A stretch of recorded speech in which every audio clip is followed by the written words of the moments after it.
Hello, and welcome to our podcast that we are calling Definitions and Principles of the Market System. We've created this for our economics class in order to talk with you guys about what the market system is and what are some of the parts of that to further explain the kind of system that we have elements of here in the United States. So let's go ahead and see what we're talking about.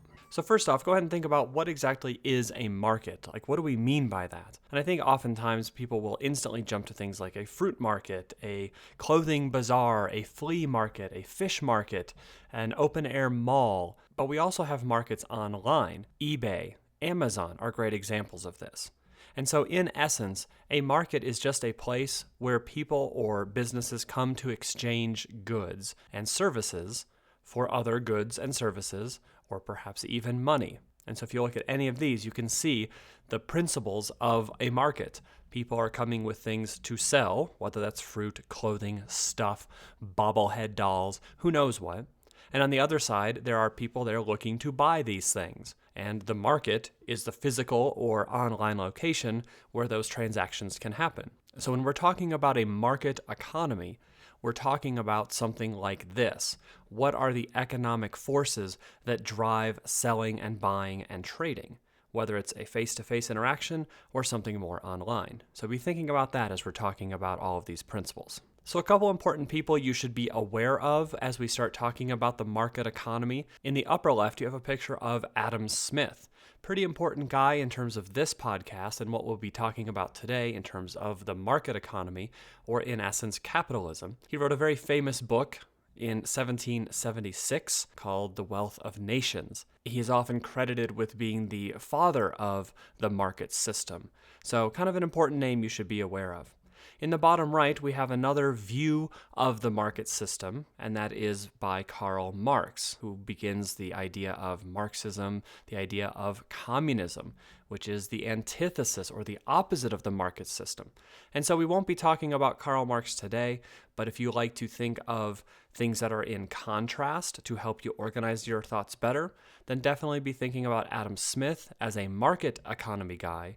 And on the other side, we have the philosopher Karl Marx thinking about the command economy side. Another way to organize your thinking about markets is to create a continuum. And I know we love these in this class. We've used them with our comparative government continuum and our political spectrum continuum. But here is an idea of one for a market continuum. So in terms of how are goods and services exchanged, it's a sliding scale. It's not an exact science. So on the very left-hand side, you would have the command economies that we'll talk about later. And on the right-hand side, you're going to have a pure theoretical free market, which is going to have all of the principles that we'll be talking about today. And then in the middle there, you're going to have elements that might include both ends of our continuum, and we call those mixed economies. Because for the most part, no economy in the world is purely communist, all the way to the left, and no economy is purely capitalist or market-based on the right. So these are the 7 principles of a free market that we'll be talking about today. These are the ideas that drive a free market. These are the things that make the free market work. So the first principle is the idea of self-interest. So it is human nature for people to look out for themselves first. And so that sounds kind of selfish. And that is kind of the idea. That is self-interest, that people will look out for themselves first, and then potentially they may or may not help other people. But in a pure market economy, the idea is people are selfish, and so they will look out for themselves first. People will make economic decisions to promote their own interest. If I am a producer or if I'm a seller, I'm going to look out for me first. So I'm going to want to sell my product for a lot of money. If I am the consumer in this relationship, so I'm looking to buy something, I'm going to look out for me first, and I'm going to look to buy at a low price. That is a free market economy principle. Nobody's telling them they have to look out for anyone other than themselves. And so since humans tend to be selfish and we look out for ourselves first, if that is present, then we tend to see the elements of a free market. Another principle of the free market is the profit motive, that people involved in a market are motivated to come away with more than they started with. Oftentimes, if we're talking just about money in terms of using money to buy things, both sides of the relationship are looking to make a profit. If I am a seller, I am a producer, I am looking to sell for a very high amount because it cost me X number of dollars to make something. I like to sell it for a higher amount. Therefore, I walk away with profit. At the same time, if I am a buyer, I'm going to go ahead and try to find something that I can buy for a very low price. Because yes, I have to spend my money in order to buy something, but I would like to come out ahead in the deal, buying it from store A because it's cheaper than store B. This ties in with the first principle of self-interest. I'm looking out for myself. How do I do that? By looking out for how I can make or save the most money. A third principle of the free market is the idea of competition. And since there are no controls on a free market, there are no governmental controls, there are no referees in a pure free market, then competition is one of these principles that really drives the idea. Basically, if people think they can make more money because that is in their best interest, then they can do whatever they want. And oftentimes, people are going to be competitive with others. People are competing to make the most money, find the best deal, and make the best product in order to then make the most money. So you can see examples on the slides here. Consider the plethora of products that are out there and how many of them are strikingly similar to other products. So for example, Cheerios name brand. Okay, yummy toasty oat cereal thing. Well, somebody said, hey, that seems to sell pretty well. People like this in the morning. I'm going to go ahead and make a competitive good. I'm going to call it the Toasted Oats cereal. It's going to basically taste the same, but I'm going to be able to sell it for a little bit less because I'm going to use kind of lame packaging. It's going to be just marketed through the store brand of each store, so I don't have to pay for certain elements. Therefore, Toasted Oats is in direct competition with Cheerios, and you're free to do that. If you feel like you can make money by making a similar product and competing with somebody else, nobody's going to tell you no. And so that allows people to work for their self-interest, work for that profit motive, and try to earn a little bit of that in the competitive side of a market. Principle number 4 is the idea of voluntary exchange. We, as people in the market, are allowed to buy and sell freely. If we would like to go to a certain store to buy something, we can. We have plenty of choice. We don't have to go to some sort of government-run store because that is the only thing in the market.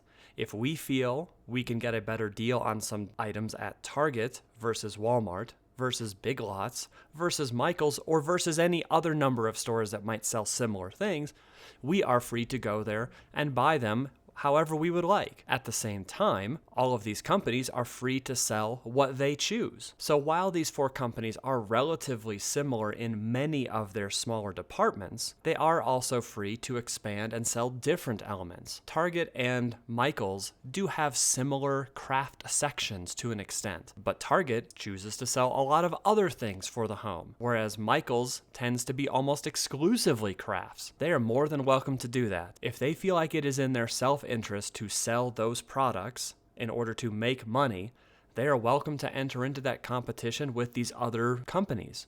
A 5th principle in the market system is the idea of private property, and we get this idea directly from the Constitution, from the 5th Amendment. It says, "No person shall be deprived of life, liberty, or property without the due process of law, nor shall private property be taken for public use without just compensation." So right there, it says the government can't take your private property. Now, it can take it if it needs it for public use in the idea of eminent domain, but it can't take it without compensation. Meaning if they need to take your farmland because it is in the best interest of the nation to put a road through it, the government can do that, but they have to pay you for it because you have the right to own the land. This is quite different from other economic systems. And so for the market to work, people have to be able to own stuff. And then with the other principles we've mentioned, they have the right to then sell that stuff if they want. And they can sell it for whatever price they would like. At the same time, people buying that private property have the ability to maybe not buy it at that high price, or perhaps trying to shop around a little bit. But the 5th principle is the idea that people can own stuff. and the government can't take it away. The sixth principle of the market system is broken up into 3 subcategories, and we'll look at each one of these in depth to talk about what they are. But the sixth principle is the idea of intellectual property rights. So the other one talked about tangible things, like I may own a desk, a phone, a lamp, an iPod, something like that that I can touch. But there are also things that we can own, such as ideas or creative works. So in a market system, patents, copyrights, and trademarks serve as temporary protection of ideas to promote competition. So let's see what each one of these protects individually. So a patent is a temporary protection of an invention that would allow competition to happen. So for example, if somebody comes up with a great idea to take a small device that can take and hold electronic music on it, they can get a patent on that, so that they can temporarily, and by temporary, we usually mean many, many years. This isn't like 6 months kind of thing, but for many, many years, whoever came up with that idea, owns that invention that protects that creator from people just stealing their idea and then making it faster, cheaper, differently. Now,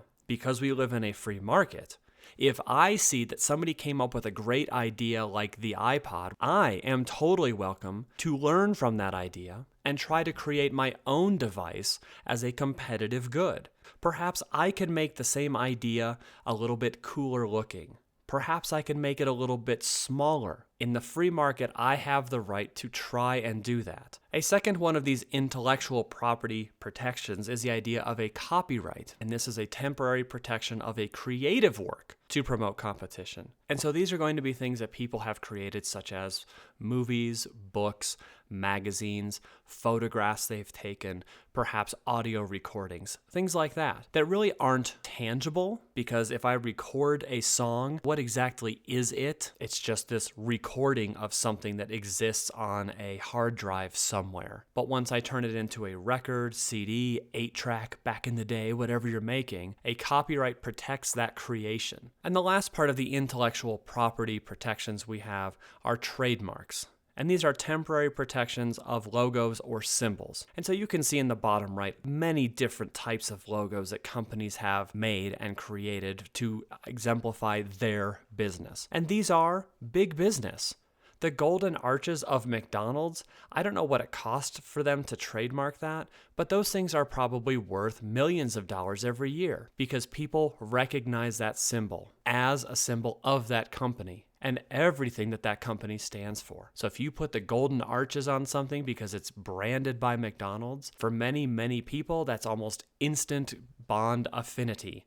They definitely want to go there because it's associated with McDonald's. The last principle we talk about is the idea of a contract. And this is a legally binding agreement where 2 or more parties get together and put down on paper what they are going to agree to. Party A may say, I will agree to create this type of cell phone case for your company.